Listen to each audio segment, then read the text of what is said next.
Vamos lá, pessoal. Vocês estão me escutando bem aí? Manda um joinha aí. Oi, tá Ok. escutando? Ok? Ok. Boa, boa. Bom, deixa eu me apresentar rapidinho. Eu sou o Eduardo Endo, né? Eu sou responsável pelos MBAs da Impacta, né? Estou cuidando da operação da Impacta, então ajudando a criação de cursos novos, enfim, criando. A gente está remodelando e reestruturando o MBA, né, para criar novos cursos e assim por diante. Eu sei que tem muitos de vocês que são alunos do MBA da Impacta, né, e tem muitas pessoas de fora também que a gente convidou para estar assistindo a palestra aqui, né, essa live aqui, né, que agora a gente não fala mais palestra, agora a gente fala live, né, porque a gente está vivendo esse momento de isolamento, né. Tem essa live aqui, a gente tá indo sem imagem. É que minha câmera tá com problema, mas o nosso palestrante vai entrar com imagem e tudo, né? Com apresentação e tal. Que a minha câmera tá meio ruim mesmo. Bom, na verdade, essa live aqui que o Hamilton vai estar apresentando, ela tem uma relação direta com o curso que a gente tem, né, que é o curso de User Experience, né, e voltado muito para a arquitetura da informação. Mas eu quis trazer esse assunto, porque esse assunto o Milton já apareceu aí, esse assunto de Customer Experience e User Experience é um dos assuntos que está mais em voga no mercado hoje, né? E ainda tem muita confusão. O que é Customer Experience? O que é User Experience? Né? Aonde que entra? O que esse cara faz? Como é que funciona? E assim por diante. Né? Então, para tirar essas dúvidas, eu quis trazer o Hamilton. Milton é um parceiraço, a gente trabalha na mesma empresa. Eu trabalho na Mutante e tem uma criancinha já querendo saber o que é Customer Experience aí. Boa, legal. E aí o Hamilton trabalha lá com a gente, né? A gente trabalha na mesma empresa que chama Mutante. Ele vai falar um pouquinho só da empresa, mas acho que aqui o foco não é esse. Cara, conheci o Hamilton é um cara fantástico, assim, um cara que conhece muito desse assunto, muito, muito mesmo desse assunto. E eu tinha que trazer alguém que conhecia muito desse assunto, né? Porque é um assunto que, de verdade, está muito em voga, é um assunto que está, cara, assim, todo mundo quer saber, todo mundo quer virar UX, né, Hamilton? Todo mundo quer virar UX, todo mundo quer trabalhar nessa área. Cara, e ele é um cara que tem uma experiência enorme, já fez projetos em um monte de empresa gigante. É um cara que me ensinou muito desse assunto, de verdade, a gente troca muito. E aí eu chamei ele aqui para dar uma contribuição para a gente, contar um pouquinho da história dele, contar um pouquinho desse mundo do que, né, de Customer Experience. Ele vai falar um monte de coisa para vocês, né? Eu acho que vai ser bem proveitoso, tá? Então, queria agora passar a palavra para o Milton, que vai entrar e vão tocar. Milton, antes de mais nada, obrigado por ter aceitado esse convite para contribuir para a gente aqui. E galera, obrigado também por vocês estarem participando. Tenho certeza que vai ser fantástico aí essas horas que vocês vão passar com o Hamilton. Vai lá, Hamilton. Agora é com você. Obrigado, Endo. Que responsa essa introdução. É a primeira vez que eu vou fazer um bate-papo nesse formato. Confesso que estou um pouco nervoso. Eu adoro trocar ideia, bater papo. Estou vendo alguns rostinhos conhecidos aqui. Obrigado a todo mundo que compareceu. E esse formato é até interessante para testar, porque é um bate-papo mesmo. Eu preparei um conteúdo, ele é relativamente interativo até, eu gostaria da participação de vocês. A gente vai combinando como é que isso funciona da melhor maneira, tá? E já tem a ver com o assunto, né? Customer Experience é você alinhar o jogo direitinho, saber a expectativa de quem está aí lidando com você, quem quer ser o cliente, conhecer ele, e garantir que não haja nenhuma frustração ao longo da jornada. A gente vai explorar algumas coisas sobre isso, desde a parte estratégica, até passando um pouquinho de ferramental mesmo. Eu não entrei no detalhe operacional do dia a dia de um profissional de CX, mas a ideia aqui é trazer o conteúdo, exatamente desmistificar, né? Separar um pouquinho o que é buzzword, o que é usado no mercado para justificar o papel do CX e trazer mais para a realidade do que a gente usa, como é que isso gera negócio, gera resultado, e de certa maneira melhora todas as experiências, melhora a sociedade, melhora a relação entre pessoas e empresas, tá? Vamos combinar o seguinte, como o lance aqui de liberar o áudio para poder falar é um pouquinho complicado, eu vou sugerir que vocês escrevam no chat quando tiver qualquer tipo de interação. Aí, se tiver alguma dúvida, coisa assim, a gente para ver aqui se tem uma necessidade de responder uma dúvida específica, se algo não ficar claro, tá? Também vale dizer que todos os meus contatos no final desse conteúdo eu estou colocando lá. Fique à vontade para entrar em contato. A grande ideia é que a gente realmente possa trocar, tá bom? Eu vou compartilhar minha tela aqui, vamos ver se ela vai direitinho. O áudio está ok, né, pessoal? Vocês estão conseguindo me ouvir bem?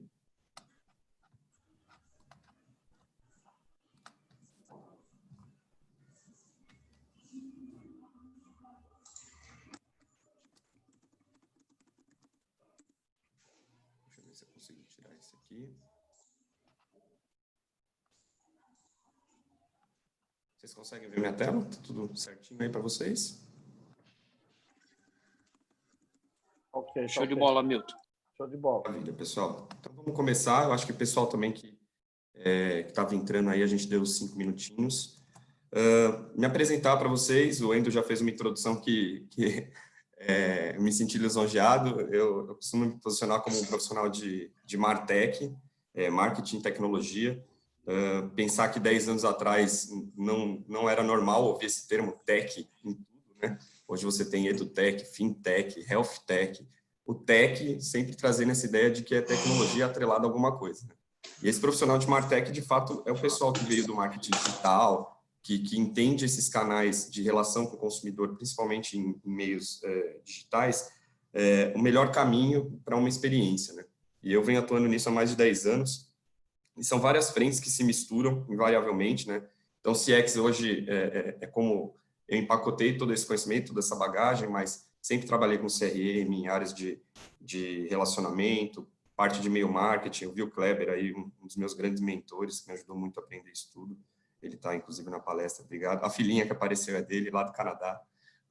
Digitalização end-to-end, entender toda a jornada do consumidor e tentar digitalizar para que seja uma experiência melhor.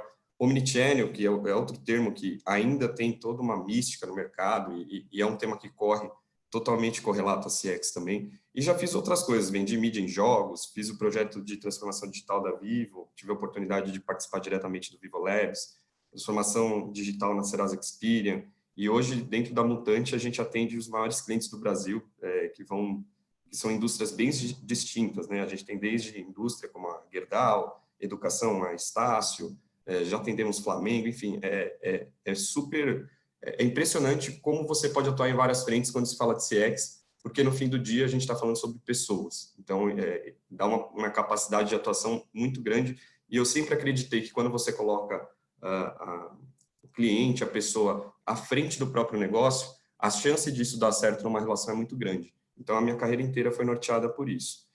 Já tive a oportunidade de dar palestra em vários eventos. Confesso que eu prefiro estar presencialmente, pessoalmente, para poder ver a reação, poder olhar nos olhos, trocar de forma mais calorosa. Mas nesse formato também é legal, é até bacana porque registra, a gente melhora um pouquinho. Essa palestra que eu vou passar aqui para vocês, esse conteúdo, ele é evolutivo, faz 1 ano e meio, 2 que eu venho trabalhando nele. Já tiramos uns pedacinhos, trouxemos outros, mas esse conteúdo foi apresentado já no DevCamp, por exemplo, que é um evento organizado pela Dextra, que é uma das empresas do Grupo Mutante, um evento muito bacana, com muito foco em desenvolvimento, em código, em fábrica, e lá eu fui numa ótica muito mais voltada para negócios, e hoje aqui eu quero ser bastante amplo, tá? Eu quero gerar em vocês algumas provocações, tirar algumas ideias fixas sobre o que é CX, o que é UX, onde que está o Service Design, e, sobretudo, também na minha carreira, eu sempre gostei de trabalhar com pessoas diferentes, né? O diverso soma muito, especialmente quando você trabalha pensando sempre em melhorar jornadas, entender as pessoas, comportamento de compra e consumo. Por último, eu sou palmeirense, eu nasci na Vila Maria, um bairro aqui da Zona Norte de São Paulo. Sou viciado em Coca-Cola, é um problema, mas, enfim, não consigo me livrar. O café diminuiu agora com esse trabalho remoto, e eu amo videogame, tudo que gira em torno desse mundo de games, tá? Bom, como eu falei para vocês, há mais ou menos 1 ano e meio, 2 anos atrás, eu fui começar a construir esse conteúdo e eu fiz o que qualquer pessoa faz, né? Fui no YouTube lá e falei, mas o que é SX? Como é que o mercado enxerga isso, né?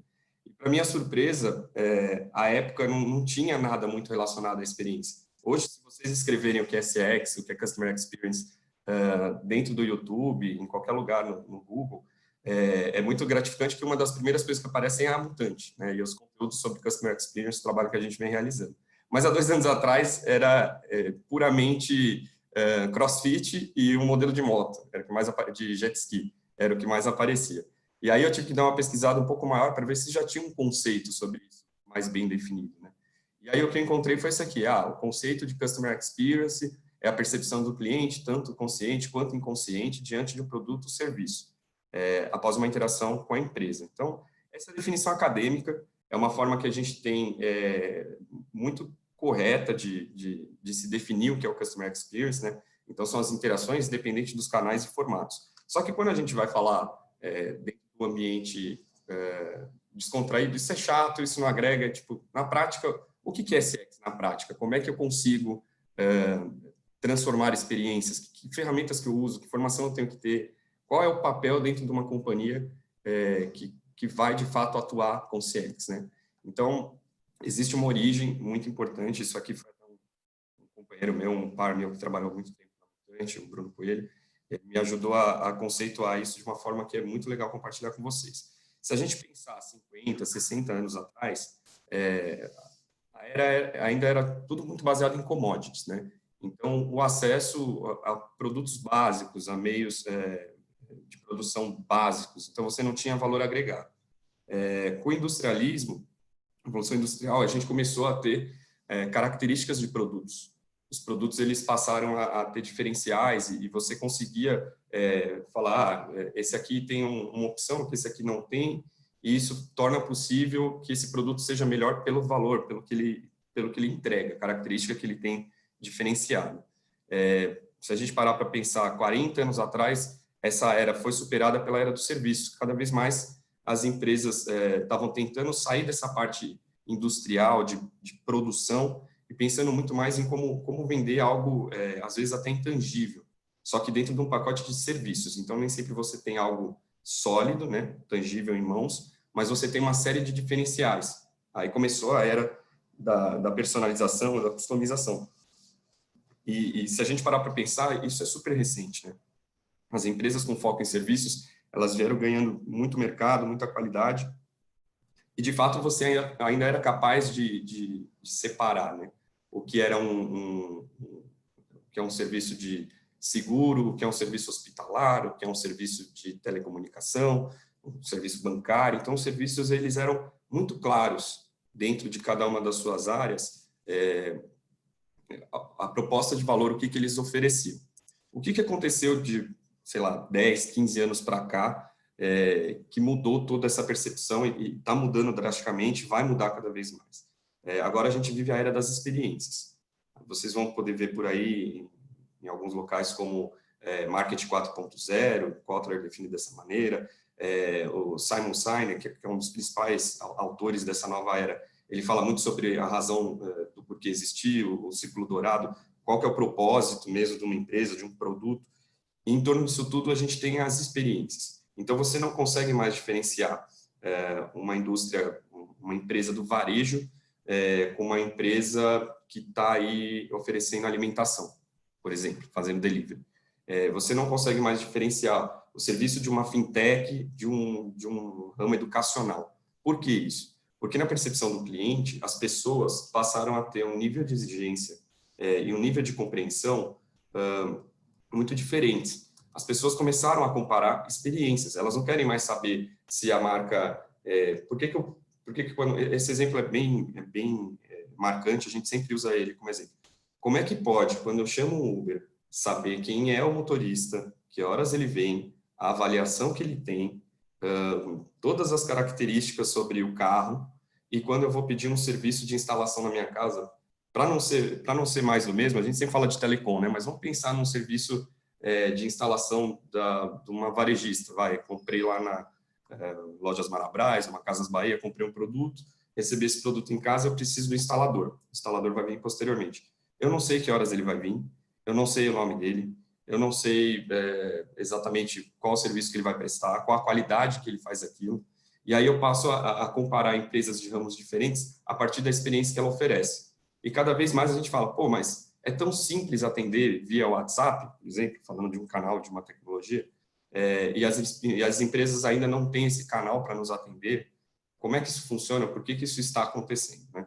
Então, aqui é só para dar um pano de fundo sobre o porquê que a gente chegou nesse momento em que as experiências estão à frente do próprio ramo das empresas, tá? Isso tudo está muito linkado à geração de valor. Então, os produtos, eles tinham características básicas, cada vez mais eles conseguiram identificar qual que era o seu propósito funcional, como é que ele resolve um problema, e daí vem uma série de questões, eu não sei se tem muita gente de UX aí na área, mas eu lembro quando eu fiz minha primeira aula de design, sei lá, 14 anos atrás, mais ou menos, e eu lembro muito do professor falar, design é o funcional, o design é desenhado para funcionar, aquilo que funciona é o ideal. Só que com o tempo, essa parte do design, ela foi ganhando outras esferas, e cada vez mais, além de ser funcional, ele tem que trazer algum valor. E esses valores podem ser benefícios emocionais, autoexpressão, gerar alguma característica que vai além do benefício ou da característica básica daquele produto ou serviço. E isso está sendo cada vez mais forte. A marca, ela traz consigo uma história. E essa história, por isso que é tão complexo na era digital, a parte dos deslizes, do posicionamento político, da consciência capital, enfim, uma série de coisas que nessa nova era, elas vêm com essa carga, né? A marca não anda por si só. Ela tem a experiência que ela quer oferecer vai muito além do que ela está entregando como produto ou serviço. E daí a importância de você conseguir conhecer profundamente o cliente. Quando a gente fala de CX, o processo de empatia é algo fundamental. A gente vai falar e vai entender isso aqui ao longo desse bate-papo. Até aqui tudo bem, pessoal? Eu sei que vocês não podem liberar o áudio, eu também não consigo ver os feedbacks de vocês, mas se for necessário, alguém me interrompe aí, tá bom? Bom, uma das formas interessantes da gente ter essa visibilidade, é claro que a internet, quando a gente fala de experiências, né, a capacidade de compartilhar, a abundância de informação, a ultraconexão, eles trouxeram alguns números, algumas percepções que são extremamente interessantes. A velocidade de aderência, aqui eu coloquei para destacar esse slide. A velocidade de aderência de produtos e serviços tem relação direta com a experiência que ele proporciona. E, é claro, a adesão digital, a adoção digital. Então, se a gente parar para pensar, para chegar em 50 milhões de usuários, as companhias aéreas levaram 68 anos. Isso é muito louco, é lógico. Viajar de avião não era algo acessível, barato, também tinha toda a questão do medo que as pessoas tinham, e aí você vai vendo ao longo do tempo essa adesão a novas tecnologias, a novos formatos, sendo cada vez mais rápida e exponencial. Tem bastante literatura sobre isso, Freakonomics, Abundância, até o Sapiens, se vocês lerem do Yuval Harari, eles trazem esse conceito de como a sociedade evoluiu rápido, abundante e não dá tempo mais de assimilar as coisas. O exemplo mais interessante que tem é o Pokémon GO, é um jogo, eu falei que eu sou fascinado por games, o Pokémon GO em 19 dias chegou em 50 milhões de usuários. É um jogo, né? É lógico que tem um apelo forte, a marca Pokémon aí, mas muitas vezes a gente ouve, na era das experiências, e trabalhando com as empresas, assim, mas o usuário, o cliente, ele não vai ter a capacidade de aderir a essa nova tecnologia. O Pokémon GO, ele exigia um celular relativamente potente, com realidade aumentada, uma rede boa de conexão, porque ele é na rua, né? Você está numa rede 4G, 3G. Em 19 dias, ele chegou em 50 milhões de usuários. Então, colocar o cliente à frente, entender sua necessidade, seu anseio, e conseguir construir para ele um produto ou serviço baseado, colocando ele no centro do negócio, isso com certeza vai trazer rápida adesão, vai trazer escala. Quando a gente vai agora começar aqui uma brincadeira interativa, e a grande ideia aqui é estimular a gente a pensar o que levou as marcas que estão aqui posicionadas nessa nova era como as principais referências. Vocês vão perceber que, naturalmente, a tecnologia é algo que viabiliza isso, que traz o cliente no centro do negócio, mas, sobretudo, a proposta de valor, a história que essas marcas construíram em um curto espaço de tempo, e a capacidade delas de entregar o que se espera, né, ser comprometida com essa expectativa que é gerada, são o que tornaram elas diferenciais. Então, a gente vai falar muito aqui sobre comportamento de compra e consumo, tá? Mas, normalmente, no ao vivo, a gente troca essa ideia aqui, eu pego a reação de vocês, vai ser a primeira vez que eu faço nesse formato, vamos ver como é que funciona. Então, quando a gente pensa, sei lá, 30, 40, 50 anos atrás, como é que a gente assistia um filme? Como é que era o processo de poder consumir entretenimento nesse formato? Então, aqui o primeiro eu vou fazer mais rápido, e aí depois eu convido vocês a realmente pensarem comigo e chegarem nas conclusões que parecem óbvias, né? Essas marcas já vieram numa era de tecnologia e elas conseguem fazer coisas que antigamente não eram possíveis dentro do comportamento. Então, a gente ia assistir um filme, a gente ia no cinema, né? Inclusive, era um programa, era uma experiência. Ainda hoje existe o cinema está disponível. Só que cada vez menos, e, claro, a gente está falando agora de um fator totalmente diferenciado, que é a pandemia, mas antes mesmo da pandemia, a oscilação, a sazonalidade do cinema é algo absurdo. Você só consegue emplacar blockbusters mesmo. Depois de um tempo, os filmes não estavam só no cinema, eles passaram a ser disponíveis. E um formato muito forte era as locadoras, né? E existia aqui uma experiência de compra também. Você ia na locadora fazer o aluguel, fazer uma compra, você consumia todo aquele conteúdo e era algo prazeroso e tal.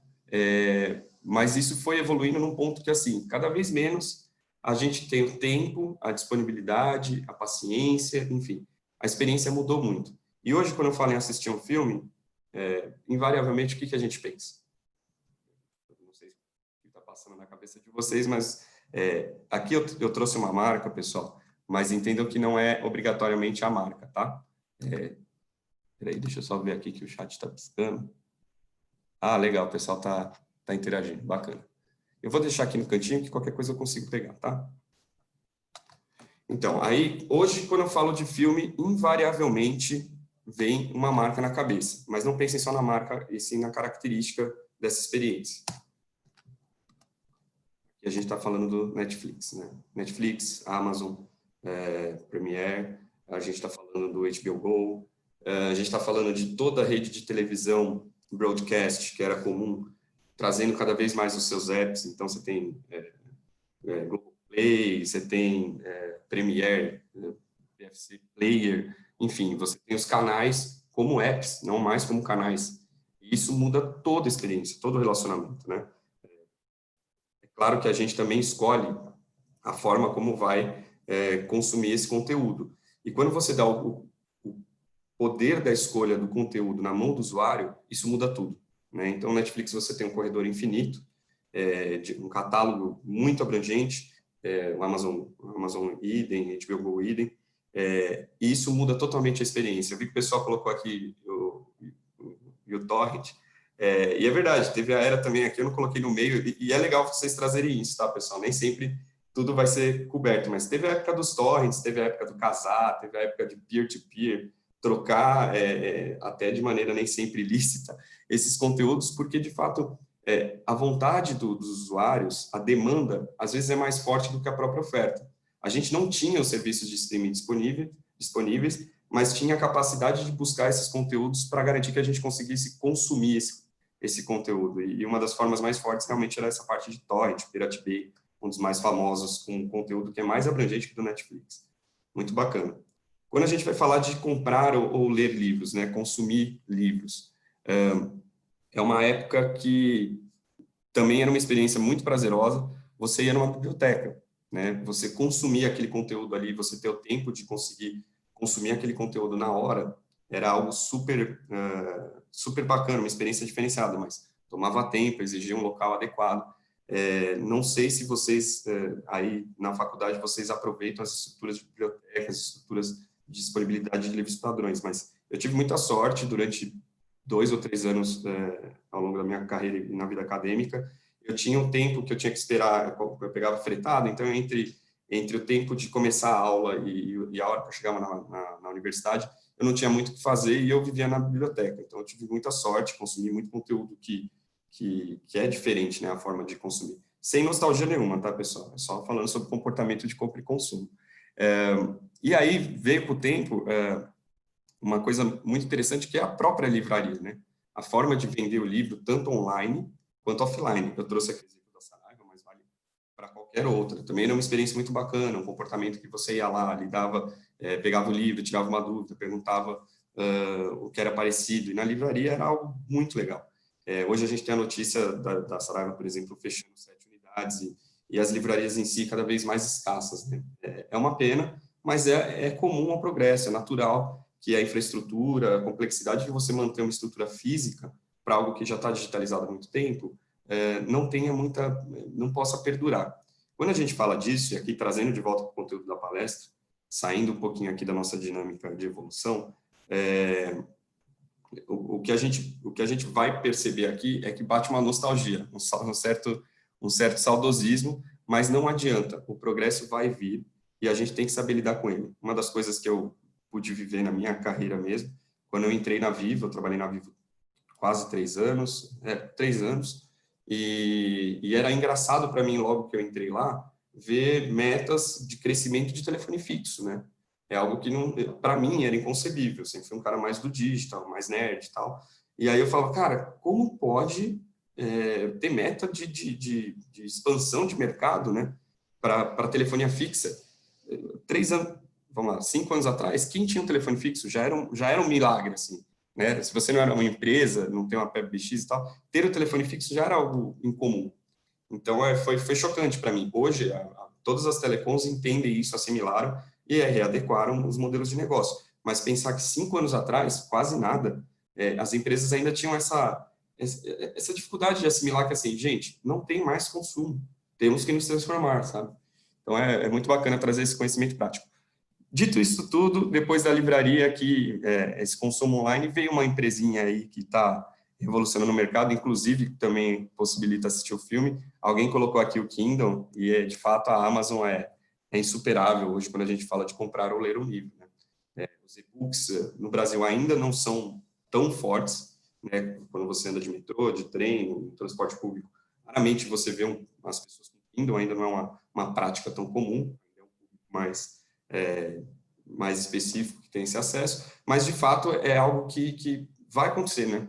O consumo da literatura, cada vez mais está vindo agora o podcast. Então, talvez o consumo a leitura em si, ela está se diferenciando muito. O celular, ele ocupa o nosso tempo demais. A gente está o tempo inteiro ali interagindo com ele e, às vezes, uma leitura mais profunda é complexa. Então, é muito interessante ver, acompanhar essas mudanças, né? Quando a gente vai falar de trocar ideia, conversar, realmente bater papo. Uma das formas mais presentes que tinha, tô falando de 15 anos atrás, não faz muito tempo, a gente não tinha muita opção. Era telefone, né? Então, para qualquer relação, era ligar para poder trocar uma ideia, conversar. E num bar, né? na palestra, o pessoal falava, sair no parque, trocar ideia. E, de fato, mas sem ser o presencial, o canal era o telefone, né? O pessoal aqui, tem o pessoal da antiga aqui também, hein? Tô vendo.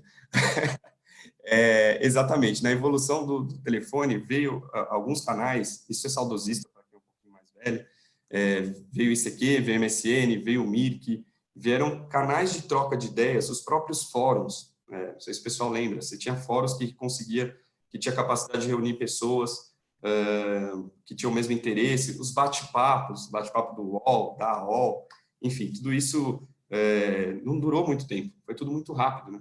Se a gente parar para pensar que o CQ perdeu o mercado rapidamente para o MSN, aí no MSN todo mundo teve que criar a conta do Hotmail. Quem não teve uma conta do Hotmail em virtude da necessidade da conta do MSN, não é verdade? E aí, rapidamente, o MSN cresceu muito, aí a Microsoft compra o Skype, o negócio estoura. E onde que está tudo isso hoje?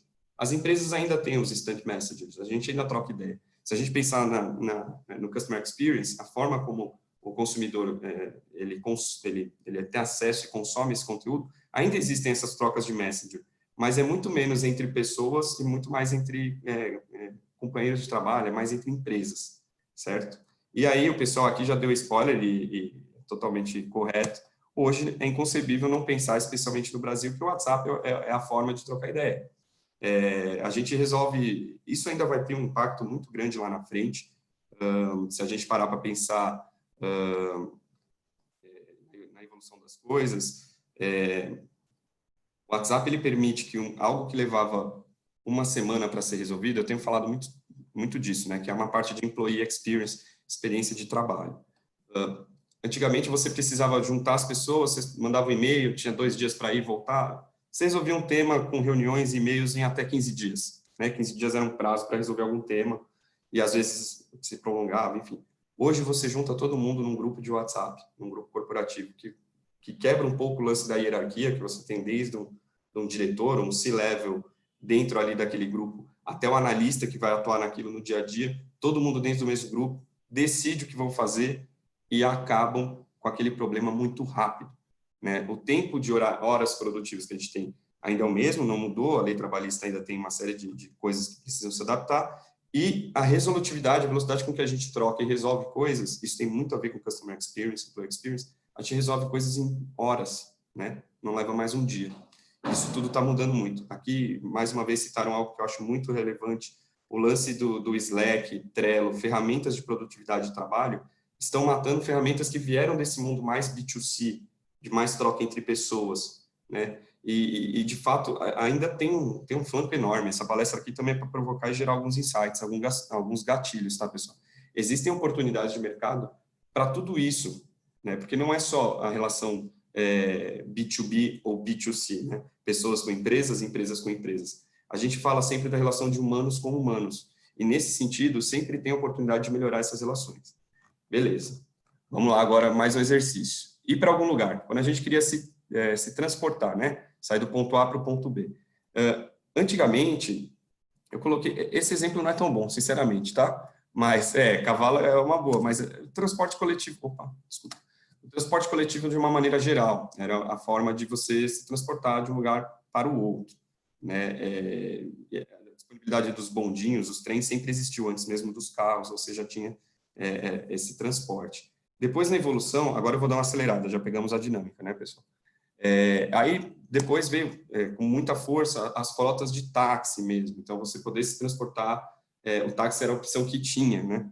Especialmente particular, e tinha uma série de problemas vinculados a isso. Então, transporte público, transporte privado fechadinho, e hoje a gente não tem como não pensar quando vai deslocar do lugar A para o B, 99 citaram aqui, Uber, e teve um estouro, né? Teve a Easy, teve o Cabify, algumas já estão saindo do mercado, outras estão se fundindo, grupos compram as empresas grandes, a 99 foi um dos primeiros, se não me engano, unicórnios brasileiros, uma empresa avaliada foi comprada pelo grupo Didi da China.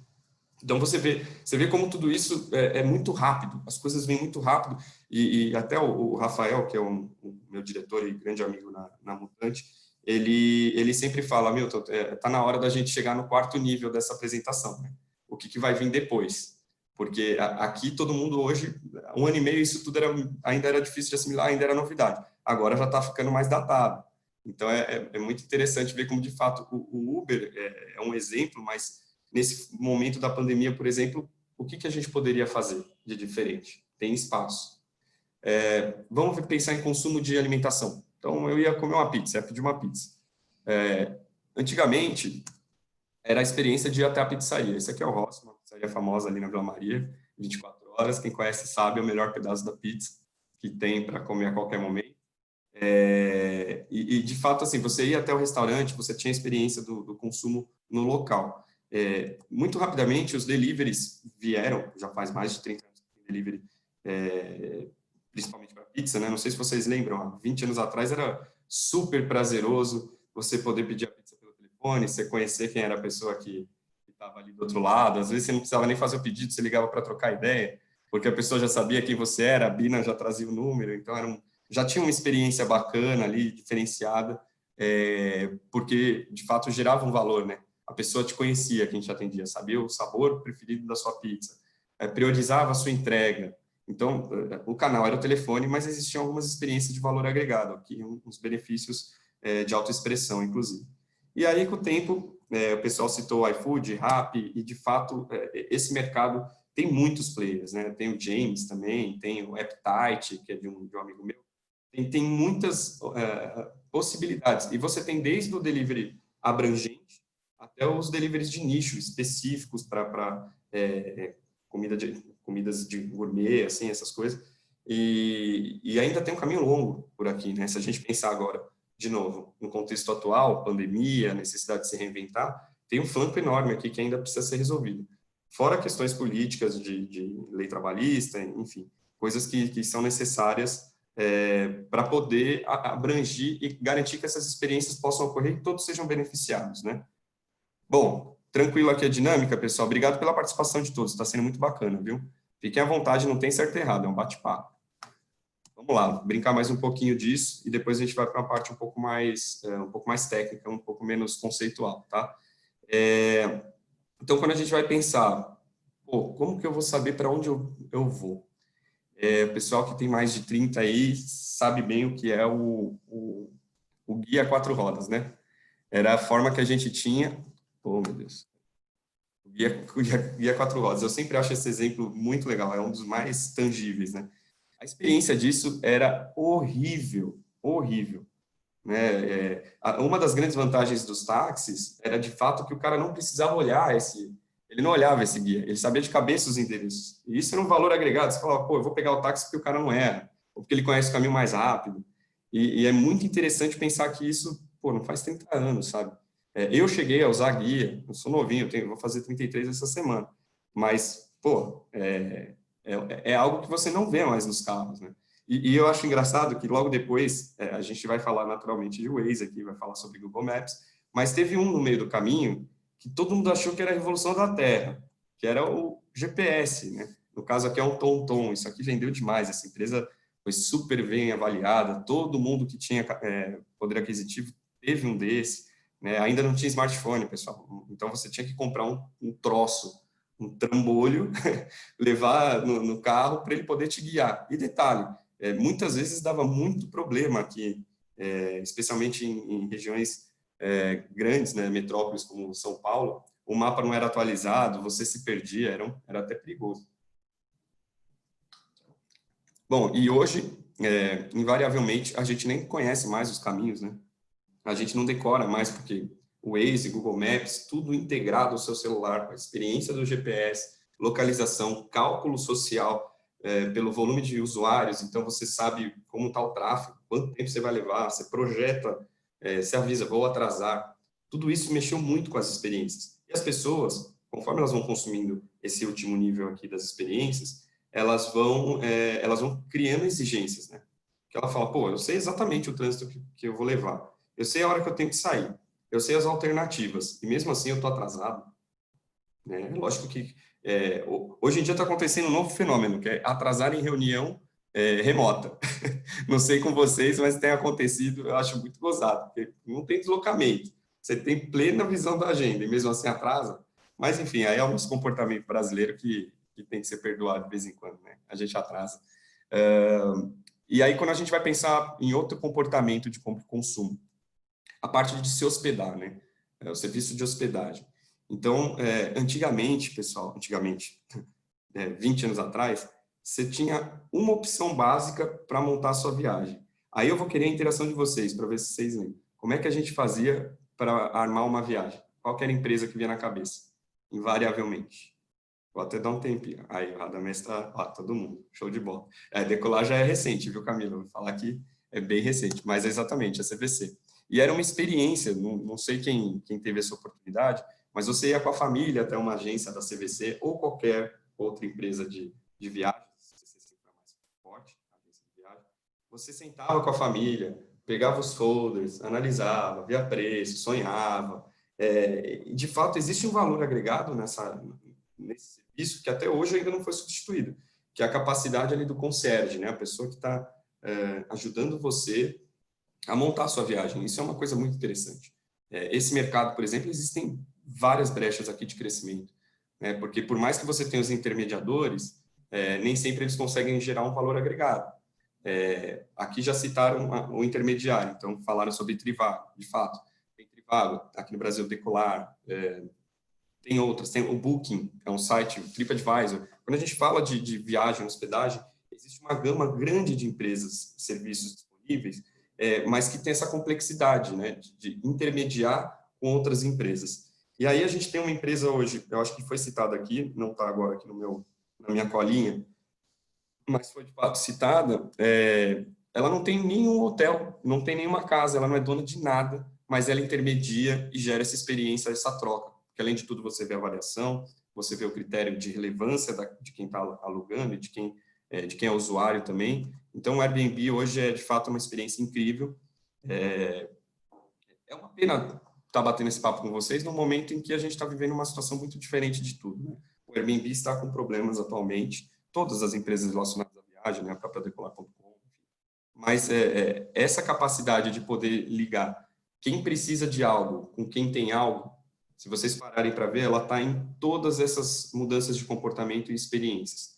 Por isso que, pessoal, quando a gente fala aqui na parte conceitual, a diferença entre service design, user experience, customer experience, no fim do dia, é entender o comportamento das pessoas e prover para elas algum benefício, né?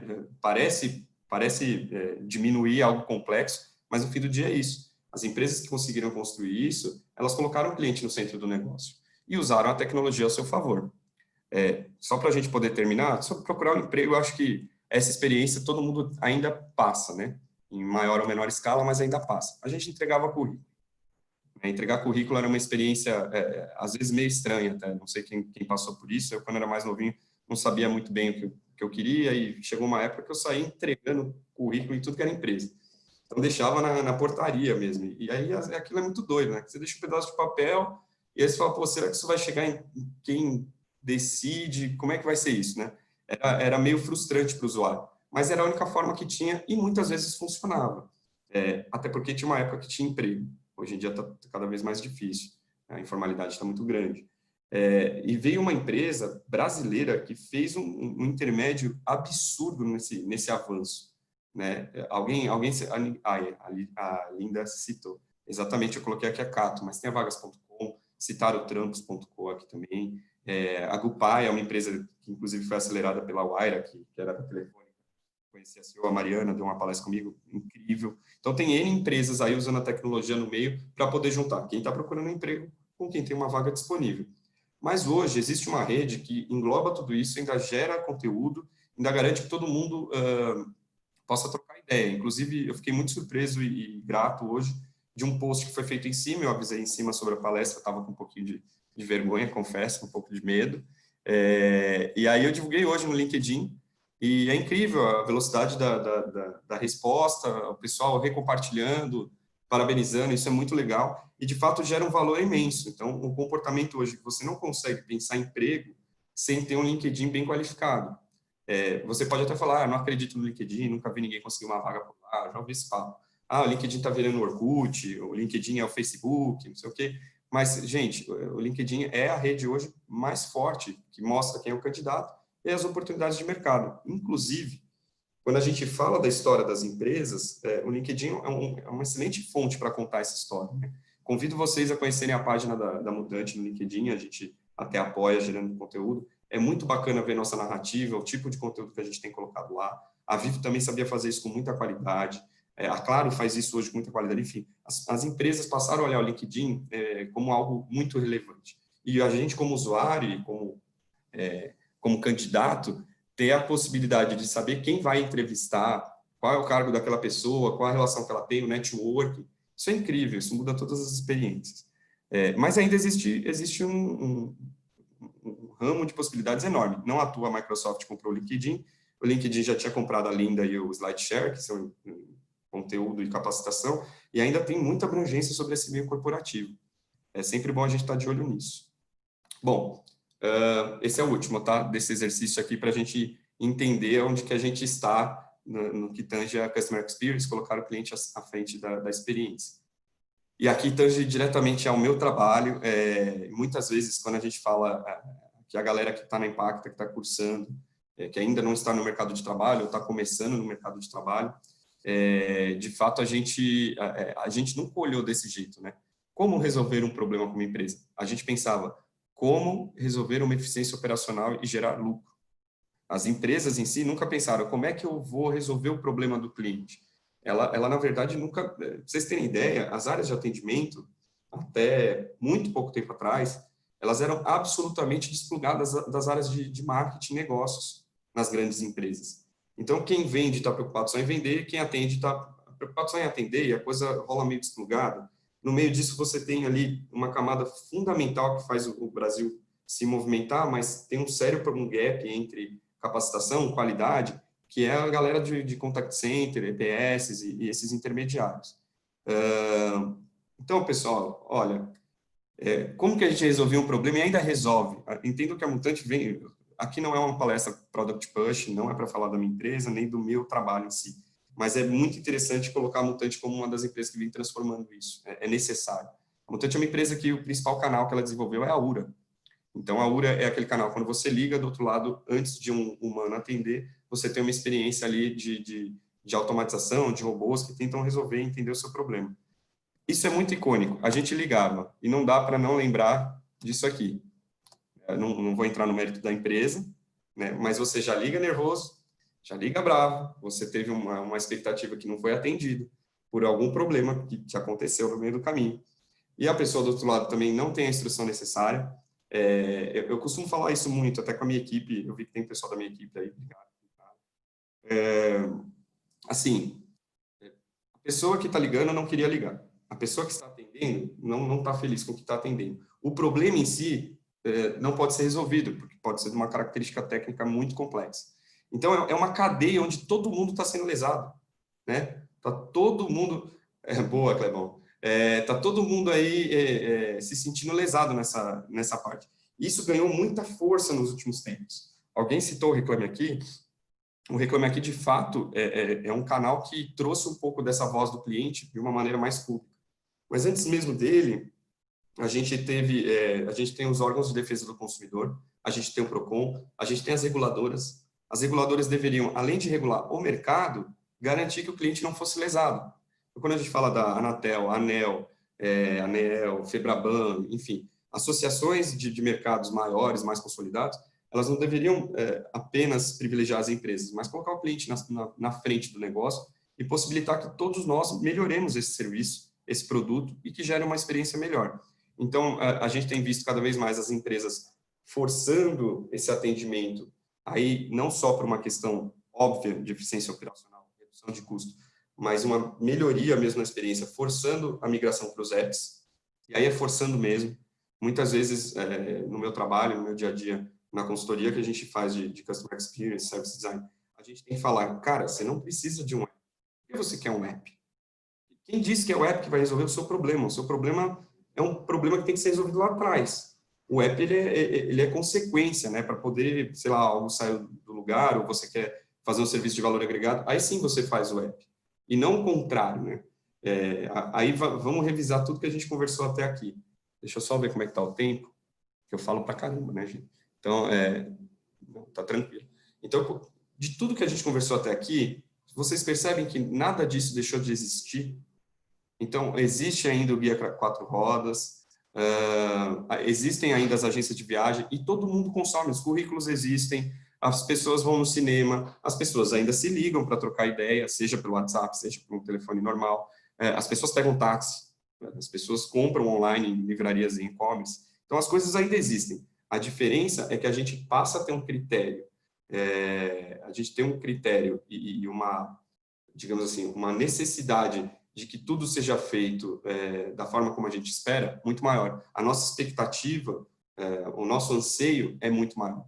Dessa forma, a gente, quando fala sobre resolver problemas com empresas, o Robson perguntou por que é tão difícil as empresas entenderem isso. Porque não existia essa função, né? Hoje a gente está desmistificando aqui o CX, porque é exatamente isso. Eu, particularmente, eu detestava ligar nas empresas, eu achava a pior experiência do mundo. E aí as pessoas falam, mas não tem opção. E eu, cara, 15 anos atrás, falava, não é possível que não tenha opção. Alguma coisa tem que ser feita, né? E a gente vê essa evolução vindo, a gente vai fazer parte dessa revolução naturalmente, e ela passa principalmente por colocar o cliente no centro do negócio. Porque quando você é o cliente, né, essa capacidade de se colocar no lugar do cliente, garante que você não queira passar por aquilo, né, ter aquele problema. Existe até uma função para isso, a gente vai explorar aqui, que é o JO, o Journey Owner. Eu vou falar sobre isso aqui um pouquinho na parte menos conceitual.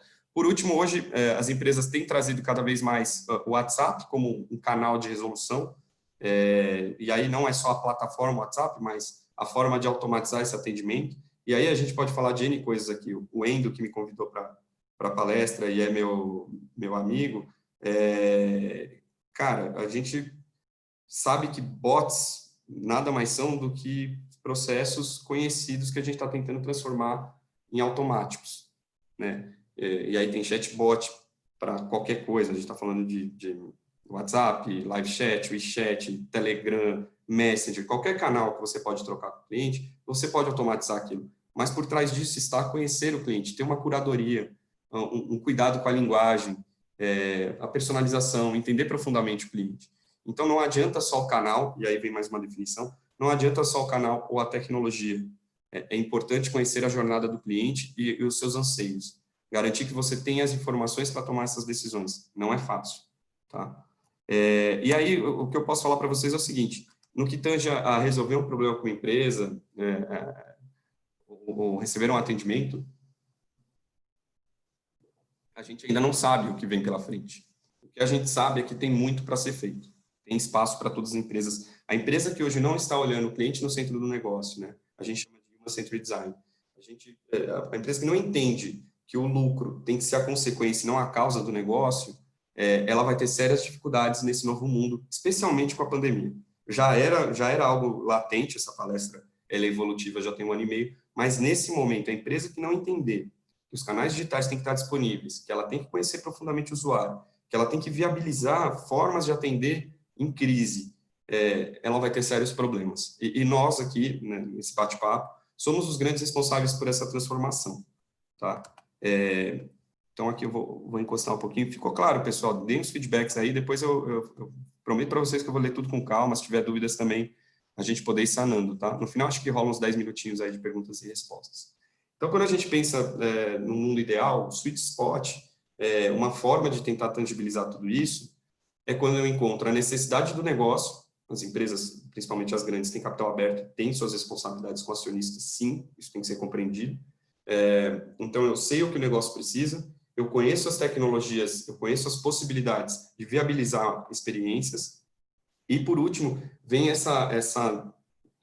algo que sempre existiu, mas ganhou muita força, que é o design como diferenciação, como proposta de valor.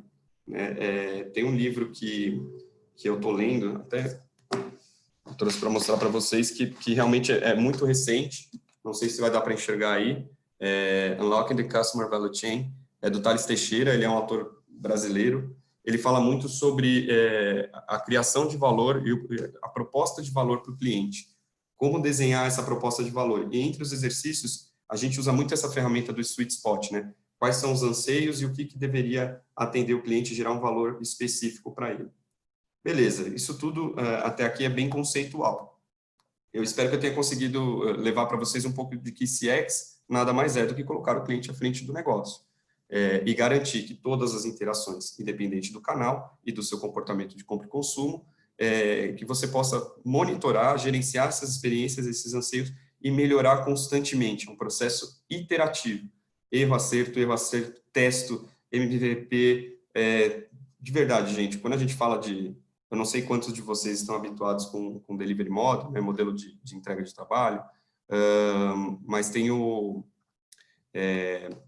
muito se fala sobre o ágil, e falando para o público da Impacta, com certeza vocês conhecem o quanto o ágil tem um monte de mística em volta, né? Muita gente confunde ágil com rápido, com dinâmico, e aí você tem N formatos de ágil, né? Você tem Scrum, você tem Train, você tem Go Horse, enfim, tem N metodologias dentro do ágil, e, sobretudo, o que eu sentia de problema trabalhando no ágil e participando diretamente da transformação digital, especialmente na Vivo, era que, muitas vezes, a pessoa que era colocada como o Product Owner, né, o PO, era um cara de negócio, né, que pouco conhecia de tecnologia e nunca tinha visto design.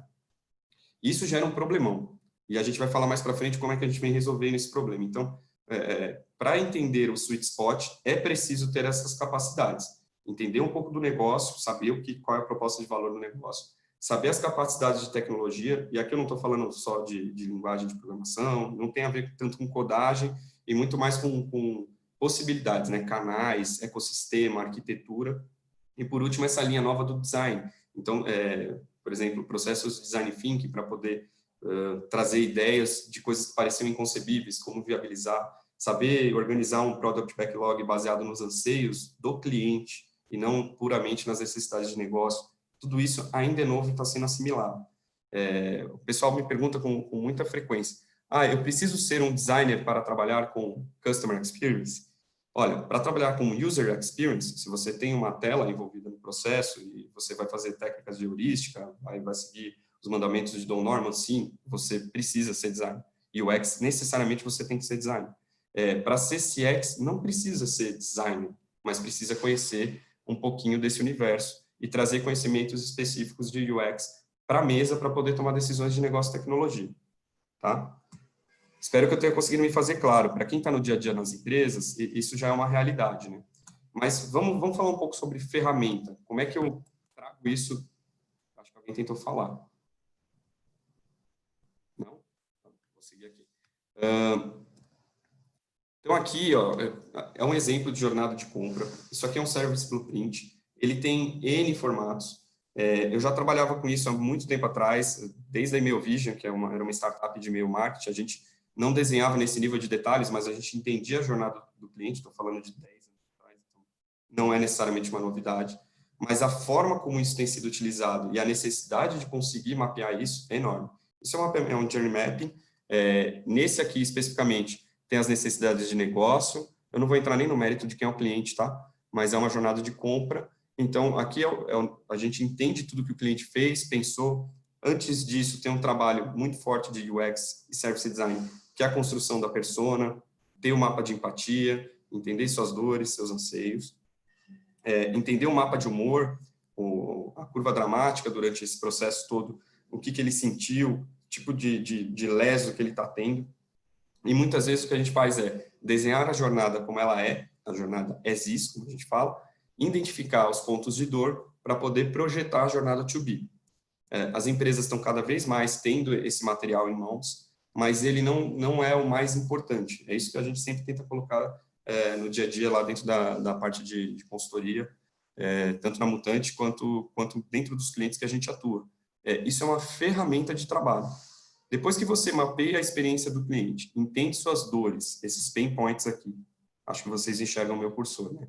Identificar quais são as dores desse cliente e trazer para dentro de casa para entender como resolver, onde está esse pivô, essa mudança de mercado, tá? E aqui embaixo vocês veem que tem uma malha de tecnologias. Eu joguei abrangente, mas normalmente a gente fala exatamente a tecnologia ou até a arquitetura que está vinculada àquele processo na jornada. Tá? Então, vamos dar um exemplo. Vou identificar aqui a dor. O cliente vai fazer a navegação, ele começa pelo Google, ele lança lá, quero comprar uma TV por assinatura. Então, aí vem várias páginas, né, e ele não sabe qual ele tem que escolher. Aqui já é a primeira dor. Vamos lá, pessoal. Não estamos falando ainda nem de atendimento, processo de venda. Isso é algo também que acontece muito em CX. CX é o atendimento, é a área de contact center, é a transformação do atendimento. Não. CX é toda a jornada, entender todo o comportamento do usuário e garantir que durante todo o processo você possa otimizar isso constantemente. Nunca vai ter uma jornada ideal, isso não existe. A sociedade muda com muita frequência. Vocês viram, a gente acabou de falar sobre comportamento de compra e consumo. Em 20 anos, tudo mudou absurdamente. E garantir que você consiga entender esses anseios do cliente não é um processo fácil, exige dedicação, exige que tenha alguém à frente desse trabalho, que entenda essa jornada constantemente, veja o volume de personas ou segmentos ou clusters que tem dentro da sua base e saibam tomar decisões para melhorar essa jornada constantemente. Então, aqui é realmente onde a gente consolida todas as ideias. Não importa se você manja muito de negócio, não importa se você manja muito de design, não importa se você conhece todas as tecnologias do mundo. Se você não tiver a capacidade de fazer um mix disso, tentar encontrar ali o sweet spot, muito provavelmente você não vai conseguir sanar as causas raiz e não vai conseguir dar sustentabilidade para o seu plano de melhoria para o cliente, tá?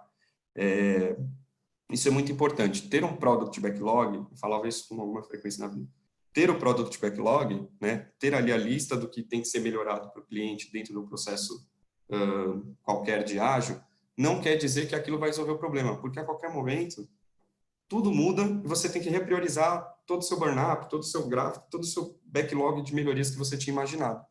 E para isso existe uma figura que hoje não existe nas empresas,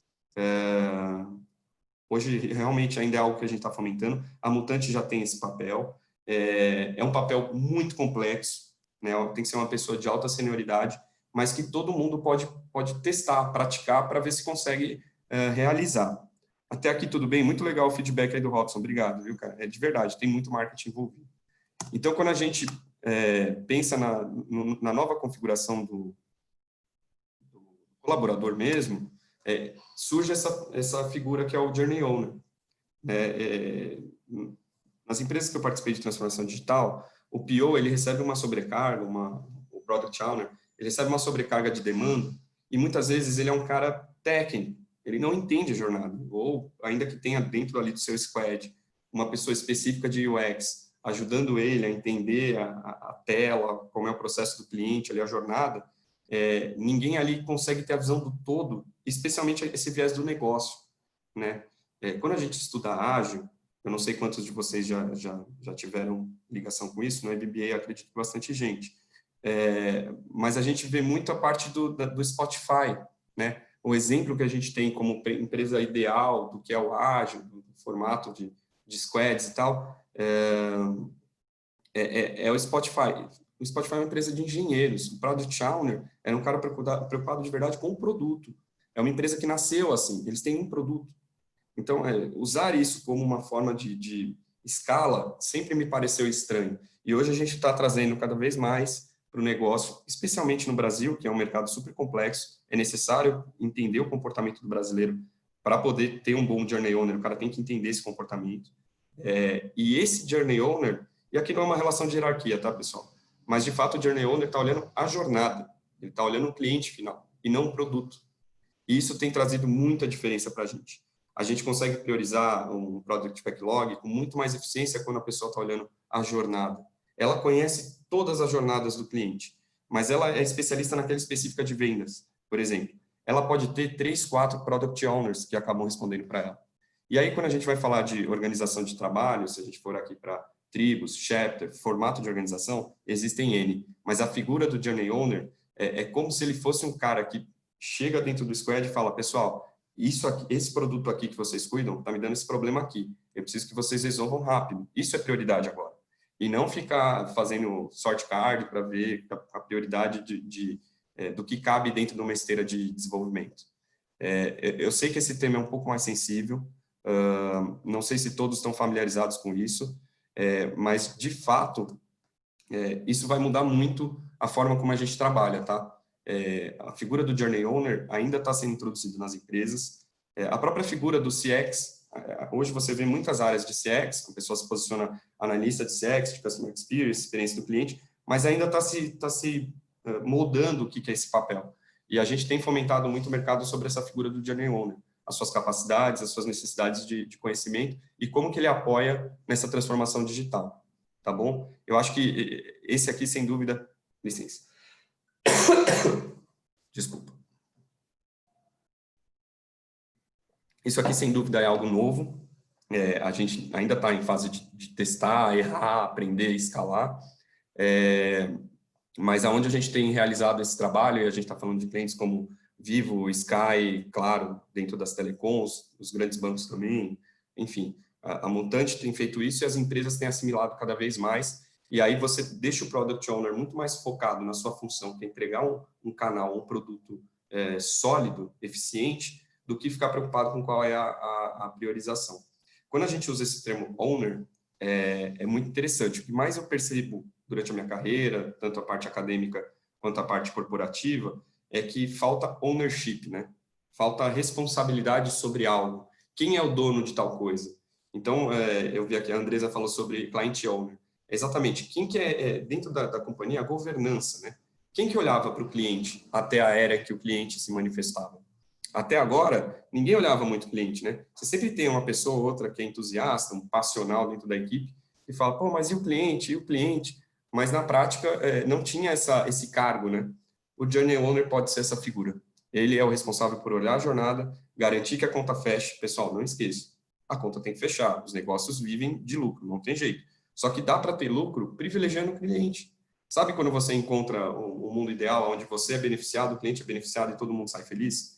Ao invés daquela experiência que a gente falou, a pessoa ali não queria ligar, quem atendeu não queria atender, e quem tinha um problema nem foi envolvido. Então, essa transformação está acontecendo. Não existe muita teoria, se vocês procurarem na internet, provavelmente até vão se deparar com alguns artigos meus sobre Journey Owner.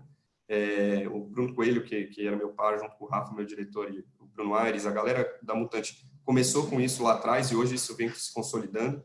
E, de fato, isso eu acredito que será uma prática de mercado. É extremamente novo esse tema, e eu espero que vocês possam, dentro das organizações de vocês, começar a testar isso, levar isso para a empresa. Olha, isso aqui é a jornada, essa aqui é a dor do cliente, eu dimensionei, essa dor custa tanto, né? Essa capacidade da pessoa que é de tecnologia ou de design, saber entrar nesse mérito de quanto custa essa dor, de quanto que eu vou gerar de negócio por trás disso, é algo novo para todo mundo, tá? Esses skills híbridos ainda é novo, tá bom? E aí, só para consolidar e a gente chegar aqui nos finalmente, e eu poder ouvir um pouquinho de vocês também, a gente trocar, o que consolida tudo isso que a gente está conversando, tá? As top 5 empresas em evaluation, esse dado é de 2018, está um pouquinho defasado, mas as mudanças não são tão drásticas. As empresas todas são de tecnologia. E por que elas são de tecnologia? Porque elas têm o feedback em tempo real e vão melhorando seus produtos e serviços. A Apple reparou rapidamente, se você pegar toda a literatura do Wozniak, Steve Jobs, John Ive, as pessoas que levaram a Apple no patamar que ela está hoje, sempre colocaram o cliente à frente do negócio. O Jobs ele sempre era muito claro em falar, olha, de fato as pessoas não sabem muito bem o que querem, só que ele sabia quais eram as demandas, as necessidades, porque ele era usuário de Walkman. Ele falava, pô, eu adorava ouvir música e poder estar em movimento. Disso aí, para virar um smartphone junto de uma loja integrada, que era o iTunes, que hoje é a Apple Store, e para essa experiência ser juntada dentro de uma jornada, foi um pulo. Essas empresas não tinham necessariamente o Journey Owner, mas elas tinham essas capacidades de entender design profundamente, entender tecnologia muito profundamente e trazer o design como forma de diferencial de tomada de decisão. Então, é muito legal ver esse ranking. A Amazon hoje, ela já está figurando entre as 3 primeiras, ela passou muito rapidamente, especialmente pelo Amazon Prime. E a Amazon sempre foi uma empresa que fez o quê? O que ninguém imaginava, que é dar voz para o cliente. Então, o cliente vai lá, comprou um livro, teve a experiência de compra, ele se manifestava dentro da página do e-commerce. Olha, comprei esse livro, essa loja é boa, esse livro é legal, eu recomendo esse livro para quem... Então, era o cliente lidando com o cliente. Eles começaram dessa maneira. O Jeff Bezos nada mais fez do que foi garantir que as pessoas pudessem se manifestar e que esse dado, essa forma de troca, fosse pura, genuína. Isso fez com que a empresa crescesse em valores absurdos e saindo cada vez mais de um varejo online para experiências de compra, né? Experiências de compra e consumo, abrangindo várias formas dessa compra e consumo. Fora isso, tem outras empresas incríveis que também vieram de uma era ali onde ainda era mais focado em produto e serviço, como a Coca-Cola, a Samsung, uma coreana, aqui no meio também é algo super relevante, assim como a Toyota japonesa. A Disney é a empresa das experiências, sempre foi. O que eles vendem é jornada, se vocês pararem para pensar. É uma empresa que vive de licenciamentos, né? Então, a entrega do entretenimento em si nem é tão relevante.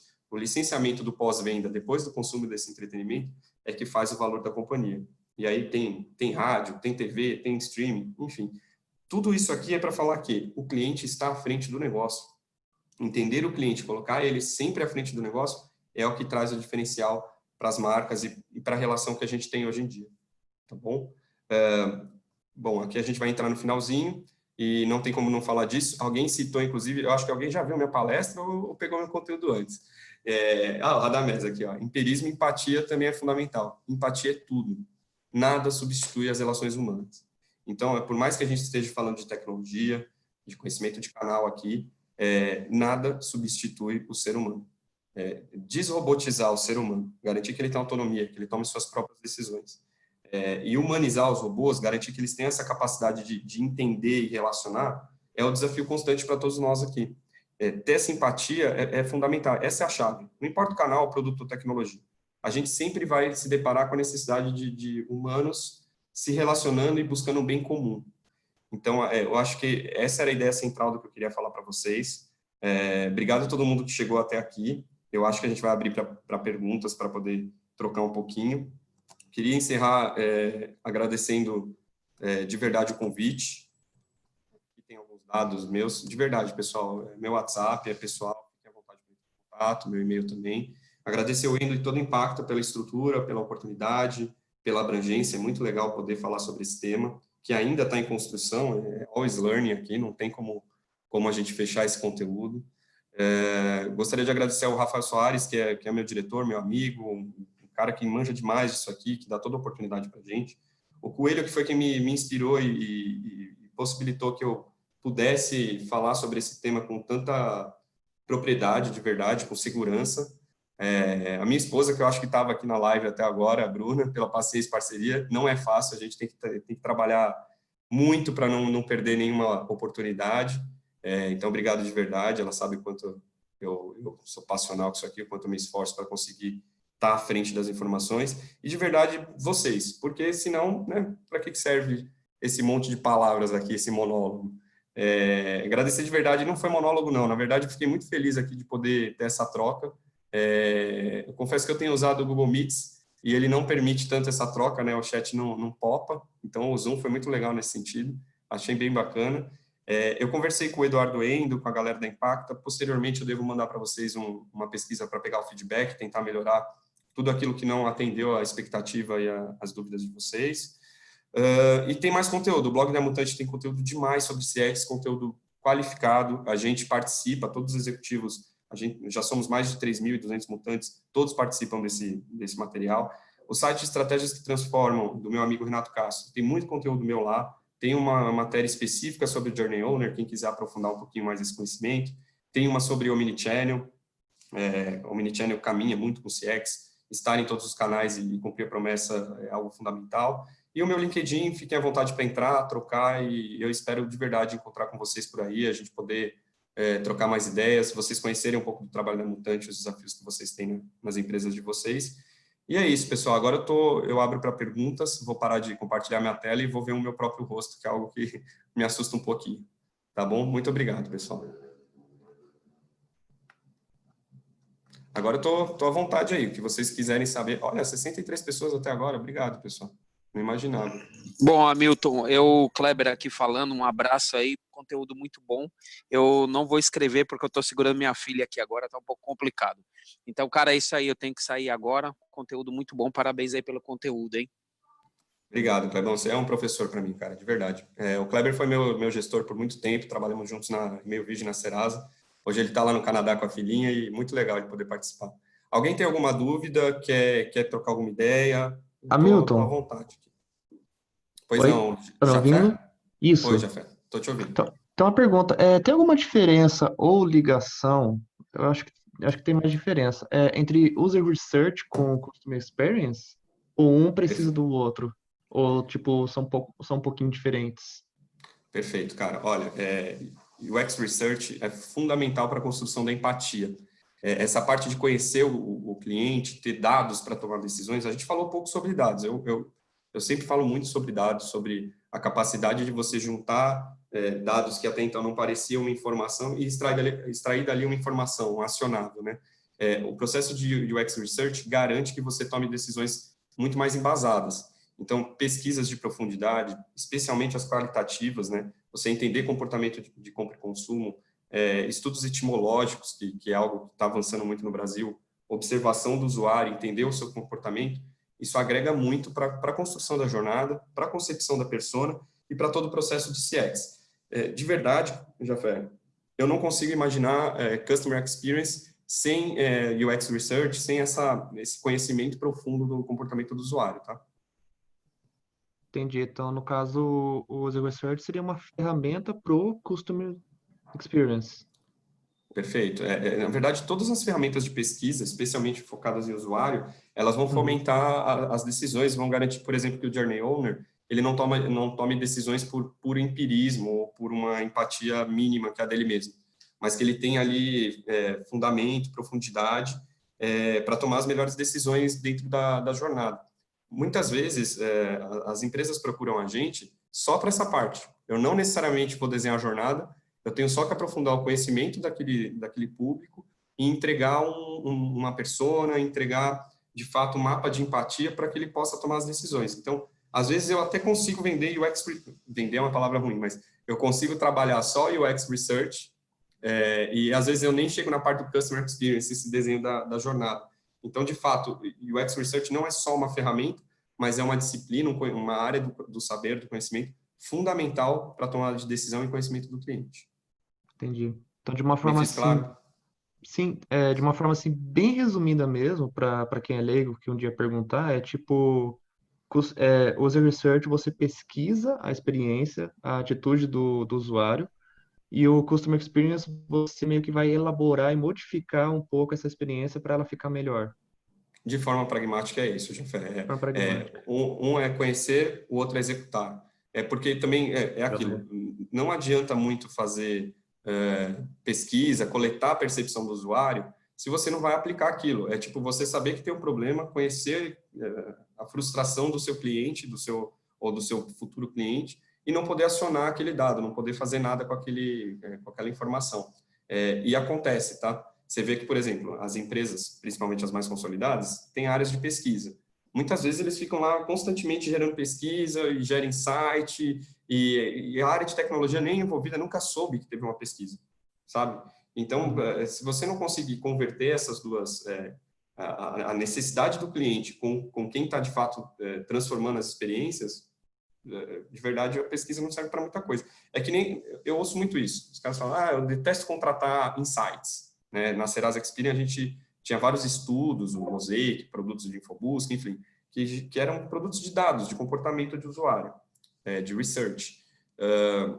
E a gente, de fato, vendia e, às vezes, o cliente fala, comprei aqui, mas o insight não serviu para muita coisa. Claro, se você não contextualizar aquele dado, né, não transformar ele em informação acionável, ele não serve de muita coisa, é só um dado. Entendeu? Entendi. Mais dúvidas, pessoal? Feedbacks? Perfeito, obrigado, amigo. Imagina, obrigado você, Jafé. Ótima pergunta. João Paulo, você está com o raise hand aí, você tem boa noite. Sim, boa noite. Só uma questão assim de leitura, me permita, tá? Boa noite, pessoal. Hoje, a questão do varejo, eu acho que está havendo uma mudança de comportamento, né, referente à base de dados, a questão de transformação de informação. E um ponto que eu estou tendo um pouco de dificuldade, não sei se você poderia estar auxiliando até pelo conteúdo, e obrigado por compartilhar esse conhecimento. A minha dúvida é o seguinte: hoje você tem 3 cenários, que é uma leitura que eu estou tendo e está nessa transição. Você tem empresas que estão investindo em base de dados e transformando isso em recursos para poder fidelizar o cliente, fidelizar até os fornecedores, né?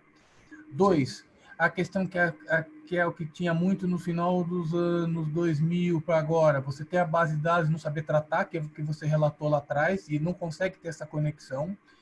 E um terceiro, que é uma questão com essa questão da pandemia, como que você vê o varejo hoje na questão de relação de base de dados e como que as empresas vão poder lidar com isso para ter não só o conhecimento do cliente, como rentabilizar isso. Por quê? O varejo americano, ele tem um conceito de vender. Assim, é aquela questão de você tem o dinheiro, faz o preço e tal. O varejo europeu, ele é mais conservador, no sentido de trabalhar a questão da captação do cliente, de poder estimular ele ao consumo, né? Porque é a questão de cultura. Mas nós temos uma identidade própria. Uma vez que a gente está adepto, está aderindo à tecnologia, aderindo ao mobile, aderindo isso, o tráfego de dados e a questão dos comportamentos, seja ele dos fornecedores, assim, dos lojistas, assim, e também dos nossos consumidores, está mudando isso. Como que você enxerga isso, Hamilton? Obrigado, gente. Boa noite. Perfeito, João. Cara, varejo é um tema sempre muito, muito sensível, né? Quando a gente fala de CX e Omnichannel, não dá para fugir do varejo. Quando a gente fala do Brasil, o varejo tem alguns exemplos incríveis e também tem umas coisas que a gente não se conforma de não evoluir, né? Estou falando isso porque, por exemplo, você tem a Magazine Luiza, uma empresa de capital aberto, o Luiza Labs como fomento de tecnologia e inovação, mas ao mesmo tempo você tem, eu não vou citar nome para não ficar chato, mas você tem varejos super tradicionais que não conseguem evoluir e lesam o cliente e ainda culpam o cliente pela sua incapacidade de progredir, né? Cara, a parte de gestão de base de dados, falando especificamente sobre, eu coleto um volume de dados absurdo e eu não consigo processar eles, não consigo usar eles para gerar novos negócios. Né? Eu acho que, resumindo a sua colocação, é meio que isso. Eu tenho abundância de dados, mas tenho poucas informações. Eu acho que é mais ou menos por aí. Cara, o que eu posso falar é o seguinte, existe uma necessidade de transformação digital no varejo, principalmente os grandões de grandes redes que estão sofrendo muito com a pandemia. Eles tinham um e-commerce, mas era mais um negócio institucional do que uma real motivação a garantir uma experiência digital. Né? Isso é fato. Exceção do que eu citei, a maioria ainda tem esse lance de, estou lá com o site, mas o que importa para mim é o físico. E agora eles estão tendo que se transformar muito rápido. Então, o que eu posso falar é o seguinte, essas empresas, elas não podem ter, isso tem muito a ver com o CRM, o Kleber que estava aqui, meu amigo, ele sabe o quanto eu sou crítico ao CRM. O CRM é Client Relationship Management, certo? As empresas esqueceram disso, o CRM virou banco de dados. O CRM, você tem um monte de dado lá, um monte de coluna, um monte de informação, às vezes você até joga para um DBM, um Database Marketing, mas pouco se usa daquele dado. E o que eu percebia, João, é que, percebia não, ainda percebo, as empresas não têm uma área de Customer Intelligence. Às vezes ela tem o BI, Business Intelligence, mas ela nunca olhou o Customer Intelligence. Então, como é que eu cruzo dados do cliente, de comportamento de compra e consumo, e gero acionáveis reais? Exemplo super simples, cara. Você vai fazer uma jornada de compra online, testem, façam isso quando vocês tiverem a oportunidade, precisarem de comprar alguma coisa. Se cadastre pela primeira vez no e-commerce. Você vai começar a receber e-mail marketing totalmente aleatório, tentando vender para você o que você não quer. Às vezes você nem pediu para receber e-mail marketing, o horário que ele é enviado é terrível. Enfim, falta uma parte de onboarding, eu sempre falo muito disso. O onboarding, garantir que o welcome do cliente, quando ele chega, você... cara, você chegou aqui, obrigado pela primeira compra, eu quero que essa relação seja duradoura, eu não quero que você compre uma vez. Isso tem muito a ver com característica de consumismo brasileiro, tá, João? O brasileiro, quando ele é bem atendido, ele tende a voltar na própria loja. Nos Estados Unidos é quem tiver o preço melhor, acabou. E na Europa tem outros aspectos, tem uma parte relacional, de verdade, você colocou muito bem, eles têm um certo conservadorismo lá. Mas no Brasil quando você tem uma experiência boa na primeira vez e você garante que aquele relacionamento se mantenha, dificilmente você vai trocar. Porque o Brasil, infelizmente, a gente tem uma máxima que vou ficar com o menos pior. A gente nivela tudo por baixo, todo mundo é ruim, esse aqui é o menos pior, eu vou manter com ele. Façam essa experiência de se cadastrar pela primeira vez no e-commerce. E os de nicho, que deveriam ser ainda mais evoluídos, nem sempre conseguem. Você não tem uma central única de preferência do usuário. Então, você não fala o que você quer receber, por qual canal, de que forma. E vem tudo padrão. Né? Vem o e-mail marketing padrão, vem SMS padrão, agora tem o WhatsApp padrão. Na rede social, a pessoa não sabe quem você é e te trata como mais um. E hoje a gente já tem o Social CRM, que poderia permitir um tratamento muito melhor. Então, assim, e por que isso acontece? Porque a gente, até aqui, exigia muito pouco. Né? Como consumidor, como usuário, também tem a parte do cliente não se manifestar e não mostrar o que quer e não reclamar. O Reclame Aqui a gente citou durante o papo aqui, é uma das formas de fazer. Mas, enfim, as empresas elas faziam o que queriam com o cliente, com o usuário. E hoje, com essa abundância de informação, é necessário se investir nesse no Customer Intelligence, ter ferramentas de Big Data e Data Lakes e gestão dessas bases de dados para você poder cruzar esses dados e desses dados, aí já respondendo até a Camila, né, que perguntou ali sobre transformar dados em ações, coisas acionáveis. Esses triggers, esses gatilhos que garantem que as informações vão se tornar algo, é muito da responsabilidade dos profissionais de CX. Isso é novo ainda. Né? A gente deveria ser o responsável por falar, olha, eu sei que o cara compra em abril, junho e novembro. Por que eu não falo com ele um pouco antes dessa data, ou entendo melhor o que ele está comprando, ou estimulo ele a comprar mais vezes durante o ano? Se eu tenho, alguém falou de RFV, né? Receita, frequência e valor. É um conceito tão antigo, esses dados as empresas têm, por que não usam? De verdade, eu acho que tem muito a ver com a baixa, digamos assim, baixa crítica do próprio público, tá, João? E nós, como profissionais de tecnologia, de marketing, e agora essa parte nova que é a Customer Experience, como é que a gente leva para as empresas e fala, olha, não se trata apenas de investir em um novo canal, investir em uma nova forma de comunicar ao cliente? Eu vou trazer rentabilidade, isso gera negócio. Conseguir levar isso para os decisores nas empresas depende muito de ter os dados, organizá-los e levar isso mais pronto. Eu passei por essa frustração muitas vezes atendendo varejistas, especialmente em e-mail marketing. Eu levava os dados, mas eles não estavam estruturados em formato de jornada, eu não conseguia explicar ao cliente no centro do negócio, não tinha essas ferramentas que tem hoje, e aí muitas vezes o cara falava, sua ideia é linda, mas é romântica, não vai sair do papel. Como é que eu vou investir, por exemplo, numa personalização para o cliente? Vamos usar o Nubank de exemplo, não é um varejista, mas é um banco, deveria ser menos arrojado.